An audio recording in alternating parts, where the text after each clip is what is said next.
इस लेक्चर में हम लोग किरचॉफ्स लॉ और सोर्स ट्रांसफॉर्मेशन के बारे में स्टडी करेंगे। पहले हम लोग किरचॉफ्स लॉ के बारे में स्टडी करेंगे। Kirchhoff's law, Kirchhoff's gave two laws. Kirchhoff's नाम के वैज्ञानिक ने दो नियम दिए हैं इलेक्ट्रिकल सर्किट को सॉल्व करने के लिए। उसको पहला जो लॉ है उसको किरचॉफ्स करंट लॉ कहा जाता है, शॉर्ट में इसे केसीएल कहते हैं। KCL states that the algebraic sum of the branch current at a node और junction is always zero at any instant of time. Kirchhoff's current law कहता है कि किसी भी सर्किट में किसी पार्टिकुलर नोड पे या जंक्शन पे जितने भी ब्रांच आपस में आकर मिल रहे हैं उन सारे ब्रांच करंट का समेशन किसी भी टाइम पे हमेशा जीरो होता है। It is based on the principle of conservation of charge. और ये किरचॉफ्स का जो करंट लॉ है ये कंजर्वेशन ऑफ चार्ज प्रिंसिपल पे आधारित है। फॉर एग्जांपल के लिए हमने एक नोड दिखाया है। नोड उसको कहते हैं जहाँ दो या दो से अधिक ब्रांच आकर आपस में मिल रहे हैं, उससे नोड या जंक्शन कहते हैं। तो यह जो फिगर है ये किसी सर्किट का एक पार्ट है, किसी सर्किट का एक पार्ट है। और इसमें ये जो पॉइंट है यह एक नोड है या जंक्शन इसको कह सकते हैं, जहाँ दो या दो से अधिक ब्रांच आपस में आकर मिल रहे हैं। और इस ब्रांच में I1 करंट फ्लो हो रहा है, इस ब्रांच में I2 करंट फ्लो हो रहा है, इस ब्रांच में I4 करंट है और इस ब्रांच में I3 करंट है। तो किरचॉफ्स का करंट लॉ कहता है यानी केसीएल कहता है कि किसी नोड पे जो भी करंट यहाँ पे नोड की तरफ आ रहे हैं या नोड से दूर जा रहे हैं, इनका जो अलजेब्रिक सम है वो हमेशा जीरो होगा। यानी चारों करंट को इस नोड पे जो है वो चार करंट आपस में आ रहे हैं या जा रहे हैं, तो इन चारों करंट का जो समेशन होगा वो हमेशा जीरो होगा। किसी भी सर्किट में, इलेक्ट्रिकल सर्किट में और किसी भी नोड पे जो टोटल करंट का जो समेशन है वो हमेशा जीरो होता है। यह किरचॉफ्स का करंट लॉ कहता है। किरचॉफ्स करंट लॉ को यूज करने के लिए साइन कन्वेंशन जानना जरूरी है। जैसे किसी भी इलेक्ट्रिकल सर्किट में नोड पे जो करंट आ रहे हैं, कुछ करंट आ रहे हैं, कुछ करंट है जो कि नोड से दूर जा रहे हैं और कुछ करंट नोड की तरफ आ रहे हैं। तो अलजेब्रिक सम कहने का मतलब है कि इसे प्रॉपर साइन के साथ इनका समेशन करना है। साइन कन्वेंशन क्या है? In a circuit if the current leaving the node और junction is taken positive then the current entering the node must be taken negative. कहने का मतलब यह है कि किसी सर्किट में किसी पार्टिकुलर नोड पे कुछ करंट जो है वो नोड की तरफ आ रहे हैं और कुछ करंट जो है वो नोड से दूर जा रहे हैं। तो अगर आप नोड को छोड़ने वाले करंट यानी जो नोड से दूर जा रहे हैं उस करंट को अगर आप पॉजिटिव में लिख रहे हैं, तो जो करंट नोड की तरफ आ रहे हैं, जो नोड की तरफ इंटर कर रहे हैं, उसको आपको नेगेटिव में लिखना होगा। तब जाके इसका अलजेब्रिक सम जो है वो जीरो होगा। दूसरी, या इसको वाइस वर्सा भी कह सकते हैं, यानी कि अगर जो करंट नोड की तरफ नोड से लीव कर रहे हैं, नोड से अगर जो करंट दूर जा रहा है, जो करंट नोड से दूर जा रहे हैं उसको अगर आप नेगेटिव में ले लेते हैं, तो जो करंट नोड की तरफ आ रहा है उसको आपको पॉजिटिव में लेना होगा। ये साइन कन्वेंशन है, दोनों में से कोई भी एक कन्वेंशन आप फॉलो कर सकते हैं। हम सर्किट को सॉल्व करने में जो कन्वेंशन फॉलो करेंगे वो नोड से दूर जाने वाले करंट को हम पॉजिटिव में लिखेंगे और नोड की तरफ आने वाले करंट को हम नेगेटिव में लिखेंगे। आप इसके वाइस वर्सा, इसके उल्टा भी लिख सकते हैं। इफ फॉर, यानी कि ये आपका नोड है, इस नोड से एक करंट जो है I करंट दूर जा रहा है, नोड से दूर जा रहा है, इस जंक्शन से दूर जा रहा है, यानी यहाँ पे कई सारे ब्रांच आपस में आके मिल रहे हैं। तो हमने एक ब्रांच को दिखाया है कि अगर इस ब्रांच का जो करंट है वो नोड से दूर जा रहा है, तो इसको अगर हमने प्लस I लिखा तो जो करंट या जो करंट आपका नोड की तरफ आ रहा है, नोड की तरफ इंटर कर रहा है, तो उसे हमें निगेटिव में लिखना होगा। अगर हमने इसको पॉजिटिव में लिखा है, नोड से दूर जाने वाले को पॉजिटिव में लिखा है, तो नोड की तरफ आने वाले करंट को हमें निगेटिव में लिखना होगा। या अगर हमने नोड की तरफ आने वाले करंट को ही अगर हमने पॉजिटिव में लिखा, तो नोड से दूर जाने वाले करंट को हमें निगेटिव में लिखना होगा। यह साइन कन्वेंशन है, यानी कि इस कन्वेंशन को फॉलो करना है। तो जो अभी हमने एक सर्किट दिखाया था, इस सर्किट का जो पार्ट दिखाया था, तो उस सर्किट में अगर हम किरचॉफ्स का करंट लॉ अप्लाई करें, यानी कि ये जो सर्किट था हमारा, तो इस सर्किट में जो है ये आपका नोड है या जंक्शन है। तो इस जंक्शन पे 4 ब्रांच के करंट आपस में यहाँ पे मिल रहे हैं। कोई यहाँ नोड की तरफ आ रहा है या कोई नोड से दूर जा रहा है। तो इसमें अगर हम किरचॉफ्स का करंट लॉ लगाएं तो हम लिख सकते हैं किरचॉफ्स के करंट लॉ के अनुसार, ये I1 जो करंट है, I1 करंट चूँकि नोड की तरफ आ रहा है तो इसको हम माइनस में लिखेंगे, माइनस I1। I2 जो करंट है ये भी नोड की तरफ आ रहा है तो इसको भी हम माइनस में लिखेंगे, माइनस I2। और ये जो करंट है I4 ये भी नोड की तरफ ही आ रहा है तो इसको भी हम माइनस में लिखेंगे, माइनस I4। लेकिन ये I3 करंट जो है ये नोड से दूर जा रहा है तो इसको हम प्लस में लिखेंगे, प्लस I3। यानी कि जो भी करंट नोड पे आ रहे हैं या जा रहे हैं, इनका जो अलजेब्रिक सम है वो आपका 0 होगा। यानी कि किसी भी इलेक्ट्रिकल सर्किट में जो नोड पे केसीएल अप्लाई करेंगे, यानी कि जो करंट का जो समेशन होगा, अलजेब्रिक सम जो होगा वो 0 होगा। ये किरचॉफ्स का करंट लॉ कहता है। तो इसी को हम अप्लाई करके यहाँ पे अगर हम केसीएल अप्लाई करें तो हम लिख सकते हैं, यहाँ पे हमने लिखा है कि minus I1 minus I2 plus I3, क्योंकि I3 का जो डायरेक्शन है करंट का वो इन दोनों की तुलना में अपोजिट है, और माइनस I4 इक्वल टू 0 होगा।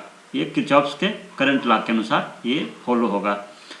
और अगर हम इसके अपोजिट कन्वेंशन अगर लेते हैं तो हम लिख सकते हैं I1, यानी कि I1 I2 और I4 इन तीनों को अगर हम पॉजिटिव में लिखते हैं, क्योंकि तीनों का डायरेक्शन जो है वो सेम डायरेक्शन है, और I3 का डायरेक्शन जो है वो इन तीनों से अपोजिट है। तो अगर हम इन तीनों को अगर हम पॉजिटिव में लिखते हैं तो I3 को माइनस में लिखेंगे और इक्वल टू 0 होगा। तो दोनों में से कोई भी कन्वेंशन हम फॉलो कर सकते हैं।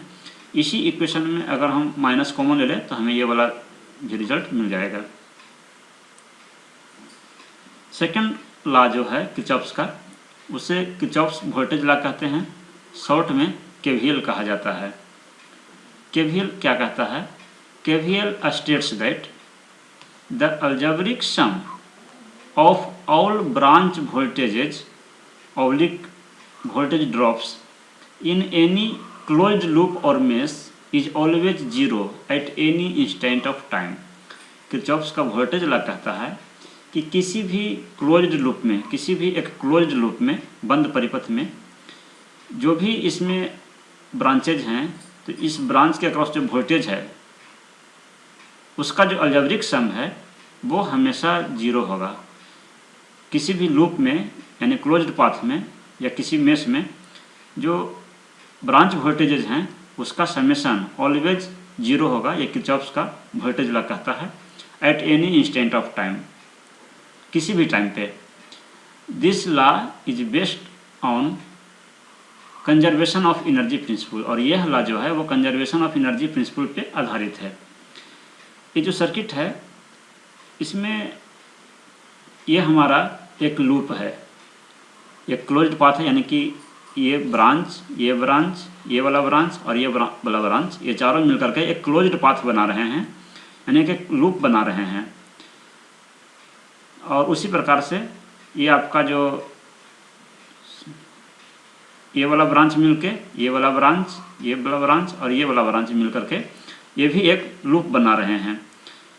तो किरचॉफ्स का जो वोल्टेज लॉ कहता है कि कोई भी लूप, अगर इसको हम लूप 1 माने और इसको लूप 2 अगर हम माने, तो किसी भी लूप में जो ब्रांच के अक्रॉस जो वोल्टेजेज हैं, यानी इस ब्रांच के अक्रॉस जो वोल्टेज होगा, इस ब्रांच के अक्रॉस जो वोल्टेज होगा इस ब्रांच के अक्रॉस जो वोल्टेज होगा और इस ब्रांच के अक्रॉस जो वोल्टेज होगा, ये सारे वोल्टेज का जो समेशन है वो हमेशा 0 होगा। ये किरचॉफ का वोल्टेज लॉ कहता है।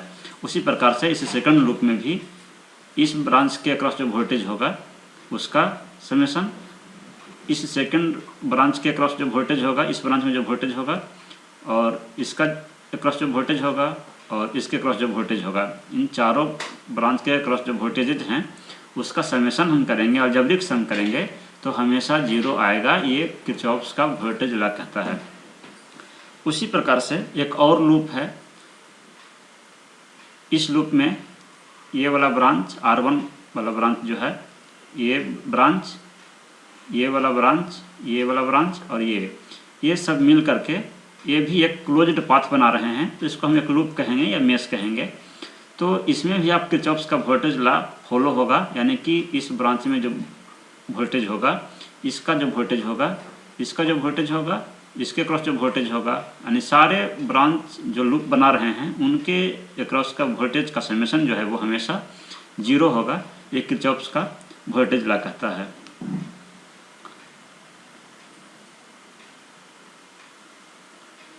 मान लिया जाए कि R1 के थ्रू, R1 रेजिस्टेंस के थ्रू I1 करंट फ्लो कर रहा है, तो इसके क्रॉस जो वोल्टेज होगा वो हम जानते हैं V IR होता है, यानी I1 इंटू R1। ये वोल्टेज जो है इस ब्रांच के क्रॉस, इस रेजिस्टेंस के क्रॉस अपीयर होगा और उस वोल्टेज को हमने यहाँ पे V1 मान लिया।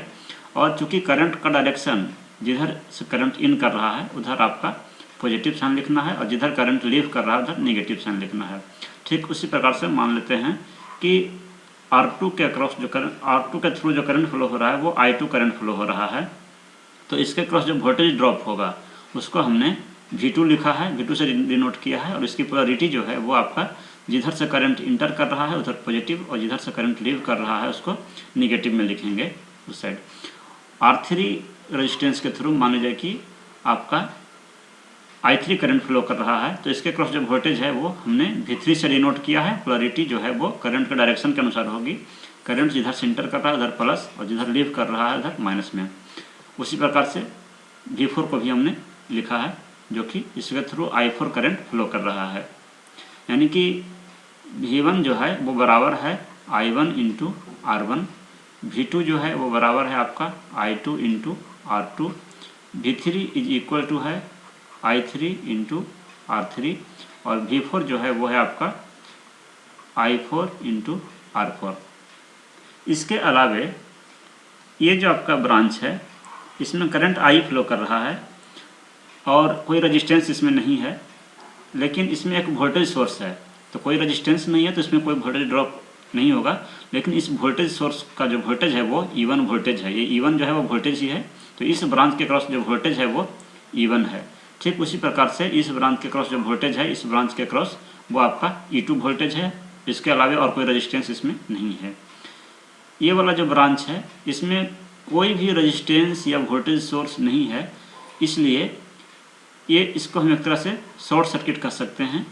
इसलिए इसका जो वोल्टेज होगा, इस ब्रांच के क्रॉस जो वोल्टेज होगा उसको हम 0 कहेंगे। शॉर्ट सर्किट के क्रॉस वोल्टेज 0 होता है, यानी कि इस ब्रांच के क्रॉस कोई भी वोल्टेज नहीं होगा, 0 वोल्टेज होगा।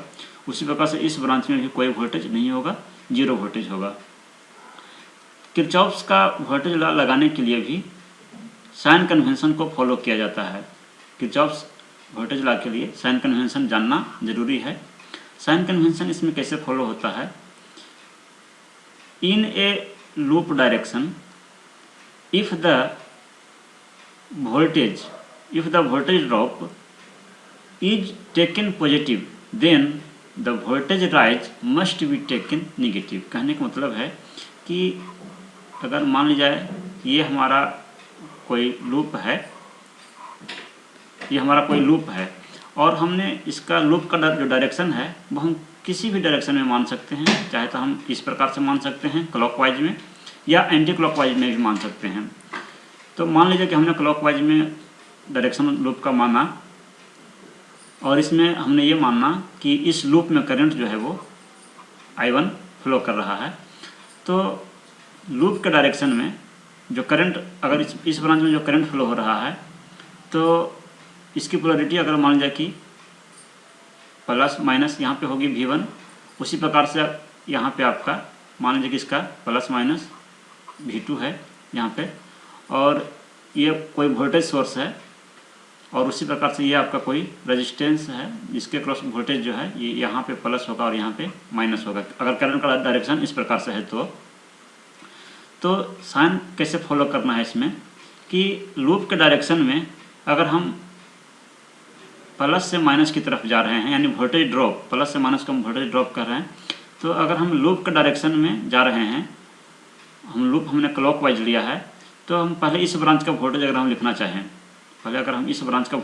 चाहें, और इसमें हम पहले इस ब्रांच के जो लूप का डायरेक्शन है वो इस डायरेक्शन में है, तो प्लस से माइनस की तरफ जा रहे हैं, तो प्लस से माइनस की तरफ जाने के क्रम में अगर वोल्टेज को अगर आपने पॉजिटिव में अगर आप लिखेंगे, तो जहाँ पे आप माइनस से प्लस की तरफ जा रहे हैं वहाँ पे आपको वोल्टेज निगेटिव में लिखना होगा।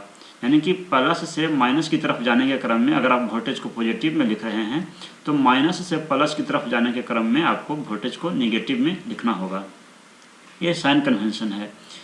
दूसरे शब्दों में हम कह सकते हैं इसको कि अगर आप प्लस से माइनस की तरफ जाने के क्रम को ही अगर आप निगेटिव में लिख रहे हैं वोल्टेज को, तो आपको माइनस से प्लस में जाने के क्रम में जो वोल्टेज होगा उसको आपको पॉजिटिव में लिखना होगा। उसी चीज़ को यहाँ पे दिखाया गया है कि मान लीजिए कि कोई ब्रांच है और इसके क्रॉस जो वोल्टेज है वो V1 है, लूप का डायरेक्शन ये है, ये लूप का डायरेक्शन है, तो इस डायरेक्शन में हम जब जा रहे हैं तो हमें पहले प्लस मिल रहा है फिर माइनस मिल रहा है, यानी कि प्लस से माइनस की तरफ जा रहे हैं। तो जब हम प्लस से माइनस की तरफ जा रहे हैं तो इसको अगर आपने प्लस V1 लिखा है, तो इस केस में यानी कि लूप का डायरेक्शन अगर इधर है और यानी कि हम माइनस से प्लस की तरफ जा रहे हैं, तो उस केस में आपको वोल्टेज को माइनस V1 लिखना होगा। तो जो सर्किट अभी हमने दिखाया, उस सर्किट में अगर हम किरचॉफ्स का वोल्टेज लॉ लगाएं तो हम उसको लिख सकते हैं। ये आपका सर्किट है, यानी इस सर्किट में अगर हम किरचॉफ्स का वोल्टेज लॉ अगर हम अप्लाई करते हैं, इसको हमने मान लिया लूप 1 है, ये लूप 1 है। लूप 1 का जो डायरेक्शन है वो हमने क्लॉकवाइज डायरेक्शन में लिया है कि यह हमारा लूप का डायरेक्शन है। तो इस लूप में अगर हम KVL अप्लाई करेंगे तो लिखेंगे क्या, पहले हम यहाँ से शुरू करते हैं, और तो पहले हम लूप के डायरेक्शन में चलेंगे तो हम इस ब्रांच का वोल्टेज लिखेंगे। तो इस ब्रांच का जो वोल्टेज है वो V2 है और प्लस से माइनस की तरफ जा रहे हैं। तो प्लस से माइनस की तरफ जा रहे हैं तो हम इसको प्लस में लिखेंगे, यानी प्लस V2। उसके बाद हम इस ब्रांच का वोल्टेज लिखेंगे। तो इस ब्रांच का जो वोल्टेज है वो V4 है और इसमें भी हम प्लस से माइनस की तरफ जा रहे हैं, तो इसको भी हम प्लस में लिखेंगे। उसी प्रकार से फिर अब हम इस ब्रांच का वोल्टेज लिखेंगे, और इस ब्रांच में कोई भी रेजिस्टेंस नहीं है, कोई भी इसमें वोल्टेज नहीं है, तो इसका वोल्टेज जो है वो आपका 0 है, इसको हम नहीं लिखेंगे। और फिर हम इस ब्रांच का वोल्टेज लिखेंगे लूप के डायरेक्शन में हम फ्लो करते हुए, और यहाँ से इसका वोल्टेज लिख लिए, इसका वोल्टेज लिख लिए, इस ब्रांच का वोल्टेज 0 है। अब हम इस ब्रांच का वोल्टेज लिखेंगे। तो इसमें जब हम लूप के डायरेक्शन में जा रहे हैं तो इस प्रकार से हम जा रहे हैं, यानी कि माइनस से प्लस की तरफ जा रहे हैं। तो माइनस से प्लस की तरफ जब जाएंगे तो हम इसको माइनस में लिखेंगे, क्योंकि प्लस से माइनस वाले को हमने प्लस में लिखा था, इसलिए इसको चूँकि माइनस से प्लस की तरफ जा रहे हैं तो इसको हम माइनस में लिखेंगे, -E1। यानी कि जिस भी ब्रांच को मिला करके लूप बन रहा है उस सारे ब्रांच का वोल्टेज हमने लिख लिया। तो किरचॉफ्स का वोल्टेज लॉ कहता है कि इसका जो समेशन है वो 0 होगा। तो ये किरचॉफ्स का वोल्टेज लॉ के अनुसार हमेशा इक्वेशन लिख सकते हैं। ठीक उसी प्रकार से अगर हम इसको मान लेते हैं, ये लूप 2 है, इसको सेकंड लूप मान लेते हैं, और इस लूप में जो है लूप का डायरेक्शन हम क्लॉकवाइज डायरेक्शन में ही मान लेते हैं। हम किसी भी डायरेक्शन में मान सकते हैं, ये आपका लूप का डायरेक्शन है। यानी कि हम पहले इसका वोल्टेज लिखेंगे, फिर इसका वोल्टेज लिखेंगे, फिर इसका वोल्टेज लिखेंगे, फिर इसका वोल्टेज लिखेंगे। तो अगर हम पहले इसका वोल्टेज अगर लिखना चाहें तो V3 लिखेंगे, V3 प्लस में लिखेंगे इसलिए क्योंकि लूप के डायरेक्शन में हम प्लस से माइनस की तरफ जा रहे हैं, और प्लस से माइनस की तरफ जाने वाले को हम पॉजिटिव में लिख रहे हैं, तो प्लस V3। उसी प्रकार से यहाँ भी हम प्लस से माइनस की तरफ जा रहे हैं, ये बड़ा वाला लाइन जो है वो पॉजिटिव को शो करता है और छोटा वाला लाइन जो है वो नेगेटिव को शो करता है। तो इसका जो वोल्टेज है ये भी प्लस में ही लिखाएगा, प्लस E2। उसी प्रकार से अब इस ब्रांच का वोल्टेज हम लिखेंगे, इस ब्रांच का जो वोल्टेज है वो 0 होगा, क्योंकि इसमें कोई भी रेजिस्टेंस नहीं है, कोई भी वोल्टेज ड्रॉप इसमें नहीं होगा। अब हम इस ब्रांच की तरफ जाएंगे, तो इस ब्रांच की तरफ जाने के क्रम में हम माइनस से प्लस की तरफ जा रहे हैं, माइनस से प्लस की तरफ जा रहे हैं, तो इसलिए हम इसको माइनस में लिखेंगे, minus V4 is equal to 0। ये एक और इक्वेशन हमें मिला सेकंड लूप से, यानी Kirchhoff's voltage law second loop में लगाने पे हम ये इक्वेशन लिख सकते हैं। उसी प्रकार से ये तीसरा लूप जो है, इसमें भी हम क्लॉकवाइज डायरेक्शन में लूप का डायरेक्शन हम मान लेते हैं कि ये हमारा लूप का डायरेक्शन है। तो पहले हम इसका वोल्टेज लिखेंगे, फिर इस ब्रांच का वोल्टेज लिखेंगे, फिर इस ब्रांच का वोल्टेज लिखेंगे, फिर इसका वोल्टेज लिखेंगे, फिर इसका वोल्टेज लिखेंगे। तो पहले अगर हम इसका वोल्टेज अगर हम लिखें तो इसका वोल्टेज जो है वो V1 है, तो हम लिख सकते हैं इसको प्लस में लिखेंगे, क्योंकि प्लस से माइनस की तरफ जा रहे हैं, लूप का जो डायरेक्शन है उसमें प्लस से माइनस की तरफ जा रहे हैं। इसका वोल्टेज 0 होगा, क्योंकि जो इसमें कोई भी रेजिस्टेंस नहीं कनेक्टेड है, तो नहीं रेजिस्टेंस कनेक्टेड है, नहीं कोई वोल्टेज सोर्स है, इसका वोल्टेज जो है वो 0 है, शॉर्ट सर्किट एक तरह से है। और उसके बाद इस ब्रांच का जो वोल्टेज है, इस ब्रांच का वोल्टेज अगर हम लिखेंगे तो इस ब्रांच का वोल्टेज V3 है, और लेकिन लूप के डायरेक्शन में अगर हम चलें तो पहले हम माइनस की, पहले हमें मिल रहा है, फिर प्लस मिल रहा है, यानी माइनस से प्लस की तरफ जा रहे हैं, तो माइनस से प्लस वाले को हम माइनस में लिखेंगे, यानी माइनस V3 लिखेंगे, V1 माइनस V3। यहाँ पे अगर हम चलें तो लूप के डायरेक्शन में अगर हम चलें तो माइनस फिर प्लस मिलता है, तो इससे भी हम माइनस V2 लिखेंगे। और फिर अब हम इस ब्रांच में चलेंगे तो इस ब्रांच में कोई भी रेजिस्टेंस या वोल्टेज सोर्स नहीं है, तो इसका वोल्टेज 0 है, और इस ब्रांच का हम लिख चुके हैं। तो जो जिस ब्रांच को मिला करके लूप बन रहा है वो सबका वोल्टेज हमने लिख लिया, साइन के साथ लिख लिया, तो इसका जो समेशन है वो 0 होगा। ये किरचॉफ्स का लॉ कहता है, किरचॉफ्स का वोल्टेज लॉ कहता है। ये हमारा लूप 3 था। तो इसी इक्वेशंस को हम यहाँ पे लिखे हैं कि अगर हम लूप 1 में अगर हम KVL अप्लाई करेंगे, किरचॉफ्स का वोल्टेज लॉ अप्लाई करेंगे, तो लिख सकते हैं V2 प्लस में plus V4 minus E1 equal to 0, जैसा कि अभी हमने बताया। और अगर आप कन्वेंशन को अपोजिट मानते हैं तो उस केस में आप ये वाला भी लिख सकते हैं। ये दोनों सेम ही इक्वेशन है, सिर्फ माइनस कॉमन लेंगे तो सेम इक्वेशन आएगा। लूप 2 में अगर हम किरचॉफ्स का वोल्टेज लॉ अप्लाई करेंगे, जैसा भी हमने बताया, तो आप ये इक्वेशन लिख सकते हैं, V3 और E2 ये दोनों का डायरेक्शन जो है वो पोलरिटी सेम है लूप का डायरेक्शन में, और V4 का अपोजिट है, इसलिए माइनस में लिखा गया है, इज इक्वल टू 0 किरचॉफ्स के वोल्टेज लॉ के अनुसार। और अगर कन्वेंशन को अगर हम रिवर्स मानते हैं तो हम ये वाला इक्वेशन लिख सकते हैं, या इसी में माइनस कॉमन लेंगे तो हम ये वाला इक्वेशन आ जाएगा। उसी प्रकार से लूप 3 में भी अगर हम KVL अप्लाई करेंगे तो हम लिख सकते हैं plus V1 minus V3 minus V2 equal to 0। और कन्वेंशन को अगर हम अपोजिट में मानते हैं तो उसको हम इस प्रकार से लिख सकते हैं। और इस प्रकार से सर्किट में कई सारे लूप्स हैं, तो लूप को प्रत्येक लूप में हम KVL अप्लाई करके हमें कई सारे इक्वेशंस मिलते हैं लूप में KVL अप्लाई करने पे। और इन इक्वेशंस को जब हम सोल्व करेंगे तो हमें जो है वो वोल्टेज करंट का वैल्यू पता चलता है। इसके अलावे जो आपका सर्किट है, उस सर्किट में, इस सर्किट में अगर आप देखिए तो ये 3 लूप जो हमने बताया, इसके अलावे भी लूप हैं, यानी कि आप किरचॉफ्स का वोल्टेज लॉ आप इस लूप में भी लगा सकते हैं। एक लूप हमारा जो है ये, इसको भी हम एक लूप मान सकते हैं। जैसे यहाँ से अगर हम शुरू करें और ये जो है आपका, ये भी एक लूप है, क्लोज्ड पाथ है, तो इसमें भी हम किरचॉफ्स का वोल्टेज लॉ अप्लाई कर सकते हैं। और इसमें भी जो भी वोल्टेज हैं, इस लूप को बनाने में जो भी ब्रांच हैं उसके क्रॉस का जो वोल्टेज है उसका समेशन 0 होगा।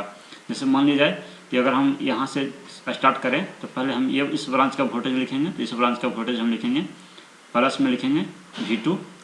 उसके बाद अगर हम इस ब्रांच में चलें, लूप का डायरेक्शन अगर ये डायरेक्शन है, हमारा लूप का, तो इस ब्रांच का जो वोल्टेज है ये आपका है V3, प्लस से माइनस की तरफ जा रहे हैं, इसलिए इसको भी हम प्लस में लिखेंगे। इस ब्रांच के अक्रॉस जो वोल्टेज है वो है E2, इसमें भी हम प्लस से माइनस की तरफ जा रहे हैं, यानी कि प्लस E2। और उसके बाद इस ब्रांच का वोल्टेज लिखेंगे तो इस ब्रांच का वोल्टेज 0 होगा, क्योंकि ये शॉर्ट सर्किट है, इसमें कोई भी रेजिस्टेंस या वोल्टेज सोर्स नहीं है, इसका भी वोल्टेज सोर्स 0 होगा। और फिर इस ब्रांच का जो वोल्टेज हम लिखेंगे तो वो होगा आपका -E1, क्योंकि इसमें हम माइनस से प्लस की तरफ जा रहे हैं, तो -E1। तो ये जो क्लोज्ड पाथ जो है, इसमें जो भी ब्रांचेज हैं सबका वोल्टेज का जो समेशन है वो 0 होगा, ये किरचॉफ के वोल्टेज लॉ के अनुसार। यानी किरचॉफ का वोल्टेज लॉ कहता है कि किसी भी क्लोज्ड परिपथ में, क्लोज्ड लूप में जो वोल्टेज ड्रॉप्स हैं या वोल्टेज हैं उसका जो अलजेब्रिक सम है वो 0 होगा। उस प्रकार से और भी इसमें लूप आप बना सकते हैं, और उसमें जो भी वोल्टेज होंगे उसका जो समेशन होगा वो 0 होगा। तो इस किरचॉफ के करंट लॉ, वोल्टेज लॉ का एप्लीकेशन हम सर्किट को सॉल्व करने के लिए करेंगे, यानी सर्किट में करंट वोल्टेज का वैल्यू निकालने के लिए करेंगे। इसको हम एग्जाम्पल के थ्रू हम अगले लेक्चर में सीखेंगे। अब हम लोग डिस्कस करते हैं सोर्स ट्रांसफॉर्मेशन के बारे में। सोर्स ट्रांसफॉर्मेशन कहने का मतलब है कि सोर्स को ट्रांसफॉर्म करना है, यानी कि अगर हमें वोल्टेज सोर्स है तो उसको हम करंट सोर्स में कन्वर्ट कर सकते हैं, और करंट सोर्स है तो उसको हम वोल्टेज सोर्स में कन्वर्ट कर सकते हैं। पहले हम लोग देखेंगे transformation of voltage source into current source. Voltage source को करंट सोर्स में कैसे कन्वर्ट किया जाता है। कभी कभी क्या होता है कि सर्किट जो है काफ़ी कम्प्लेक्स होता है, उसमें उसको एनालिसिस करना डिफ़िकल्ट हो जाता है, लेकिन अगर हम वोल्टेज सोर्स को करंट सोर्स में कन्वर्ट कर देते हैं या करंट सोर्स को वोल्टेज सोर्स में कन्वर्ट कर देते हैं तो उसको एनालिसिस करना ईजी हो जाता है। इसलिए सोर्स ट्रांसफॉर्मेशन को जानना जरूरी है। तो पहले हम लोग डिस्कस करते हैं वोल्टेज सोर्स को करंट सोर्स में कैसे कन्वर्ट करते हैं।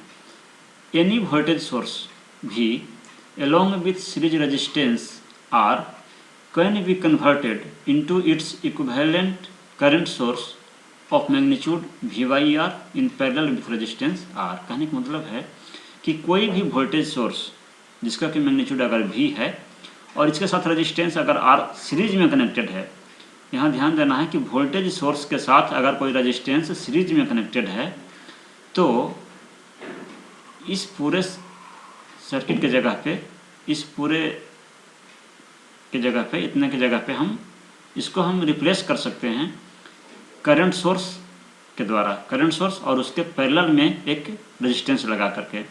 तो जो करंट सोर्स जो हम उसके जगह पे लगाएंगे उसका मैग्नीट्यूड होगा V बाई R, यानी जितना वोल्टेज सोर्स था और जितना सीरीज रेजिस्टेंस था, इन दोनों का जो रेशियो होगा उतने मैग्नीट्यूड का करंट सोर्स, और जितना रेजिस्टेंस सीरीज रेजिस्टेंस कनेक्टेड था उतना रेजिस्टेंस को इस करंट सोर्स के पैरेलल में कनेक्ट कर देंगे।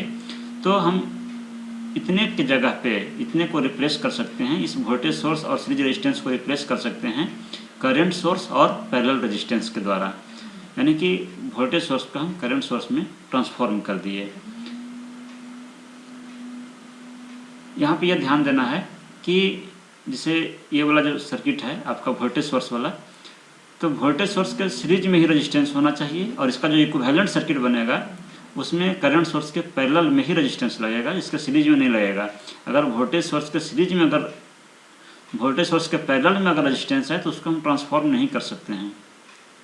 वोल्टेज सोर्स को करंट सोर्स में ट्रांसफॉर्म करने के लिए उसके सीरीज में ही रेजिस्टेंस होना जरूरी है, और जो इक्विवेलेंट बनेगा करंट सोर्स उसका पैरेलल में रेजिस्टेंस कनेक्ट होगा।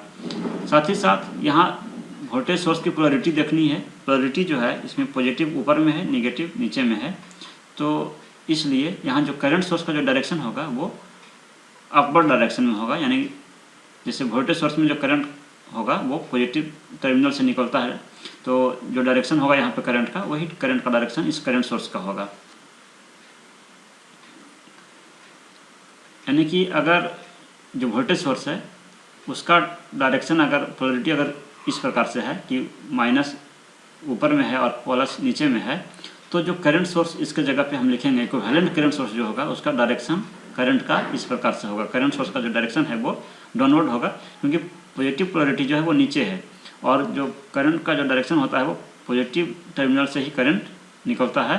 तो इसलिए यहाँ पे चूँकि करंट डायरेक्शन डाउनवर्ड है, इसलिए यहाँ पे भी करंट जो है वो करंट सोर्स में जो डायरेक्शन है वो डाउनवर्ड में दिखाएंगे इसको, और बाकी चीज़ें सेम रहेगी, यानी जितना रजिस्टेंस सीरीज में कनेक्टेड था उतना ही रजिस्टेंस इस करंट सोर्स के पैरेलल में कनेक्ट करेंगे।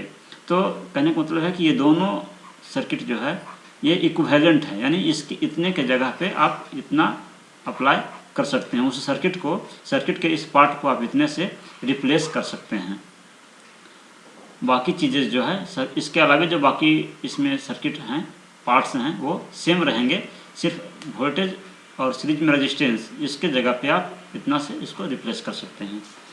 जो सेकंड है वो है आपका transformation of current source into voltage source. इसमें हम करंट सोर्स को वोल्टेज सोर्स में कैसे कन्वर्ट करेंगे, दोनों सेम ही है। एनी करंट सोर्स, कोई भी करंट सोर्स जिसका कि मैग्नीट्यूड आई है, along with a parallel resistance, और उसके साथ अगर पैरेलल में कोई रेजिस्टेंस R है, can be converted into its equivalent voltage source V of magnitude I into R along with a series resistance R। यानी कोई भी करंट सोर्स जिसका कि मैग्नीट्यूड अगर I है और इसके पैरेलल में अगर कोई रेजिस्टेंस कनेक्टेड है, तो इस पूरे सर्किट के पार्ट के जगह पे आप इसको रिप्लेस कर सकते हैं वोल्टेज सोर्स के द्वारा। इस सर्किट को आप वोल्टेज सोर्स के द्वारा रिप्लेस कर सकते हैं, जहां वोल्टेज सोर्स का जो मैग्नीट्यूड है वो होगा I इंटू आर, यानी जितना करंट सोर्स का मैग्नीट्यूड था और जितना पैरेलल में रेजिस्टेंस है, इन दोनों का जो प्रोडक्ट होगा वही आपका वोल्टेज सोर्स का मैग्नीट्यूड होगा, और साथ ही साथ उतना ही रेजिस्टेंस आपको इसके सीरीज में कनेक्ट करना होगा। तो ये दोनों सर्किट जो है वो इक्विवेलेंट हैं, यानी समतुल्य हैं। यहाँ भी ये ध्यान देना है कि करंट सोर्स को वोल्टेज सोर्स में कन्वर्ट करने के लिए करंट सोर्स के पैरेलल में ही रेजिस्टेंस होना चाहिए, तभी इसको हम वोल्टेज सोर्स में कन्वर्ट कर सकते हैं। और जो वोल्टेज सोर्स में जो कन्वर्ट होगा उसमें जो रेजिस्टेंस होगा वो वोल्टेज सोर्स के साथ सीरीज में कनेक्ट होगा। एग्जाम्पल के लिए, जैसे ये आपका करंट सोर्स है और ये आपका करंट है जिसका मैग्नीट्यूड I है, इसके पैरेलल में एक रेजिस्टेंस है R, तो इसके जगह पे हम ये सर्किट का प्रयोग कर सकते हैं, यानी कि इस करंट सोर्स को हम वोल्टेज सोर्स में कन्वर्ट कर सकते हैं, और ये V जो है ये I इंटू R के बराबर होगा, यानी जितना ये करंट था और जितना ये रेजिस्टेंस था, दोनों का जो प्रोडक्ट होगा उतना ही अमाउंट का वोल्टेज सोर्स होगा, और जितना पैरेलल में रेजिस्टेंस था उसी रेजिस्टेंस को सीरीज में कनेक्ट करना है। तो इस करंट सोर्स को हम वोल्टेज सोर्स में इस प्रकार से कन्वर्ट कर सकते हैं। पोलैरिटी का ध्यान इसमें भी रखना है कि अगर करंट का डायरेक्शन यहाँ पे अपवर्ड है तो यहाँ भी जो पोलैरिटी है वो उसी प्रकार से होनी चाहिए, यानी कि जो पॉजिटिव टर्मिनल है वो ऊपर होगा और जो नेगेटिव टर्मिनल है वो नीचे होगा, ताकि करंट का डायरेक्शन जो है वो सेम बना रहे। सेकंड केस में अगर मान लीजिए कि करंट का डायरेक्शन इस प्रकार से था, डाउन डायरेक्शन में था, तो और इसके पैरेलल में जो रेजिस्टेंस है, तो इसका इक्विवेलेंट वोल्टेज सोर्स जो होगा उसकी पोलैरिटी भी कुछ इस प्रकार से होगी, यानी कि जो पॉजिटिव टर्मिनल है वो नीचे में होगा और नेगेटिव टर्मिनल जो है वो ऊपर में होगा, ताकि करंट का डायरेक्शन जो है वो सेम रहे। और जो वोल्टेज सोर्स होगा उसके सीरीज में ही रेजिस्टेंस कनेक्ट होगा, और जो वोल्टेज सोर्स का जो मैग्नीट्यूड है वो होगा I इंटू आर, यानी कि इस प्रकार से हम करंट सोर्स को उसके इक्विवेलेंट वोल्टेज सोर्स में कन्वर्ट कर सकते हैं। इसका एप्लीकेशन हम लोग जब सर्किट को एनालिसिस करेंगे तो उसमें इसका एप्लीकेशन देखेंगे। तो इस लेक्चर में हमने डिस्कस किया Kirchhoff's voltage law, Kirchhoff's current law के बारे में डिस्कस किया, साथ ही साथ हमने सोर्स ट्रांसफॉर्मेशन के बारे में भी हमने डिस्कस किया। अगले लेक्चर में हम लोग नोड एनालिसिस के बारे में डिस्कस करेंगे। Thank you.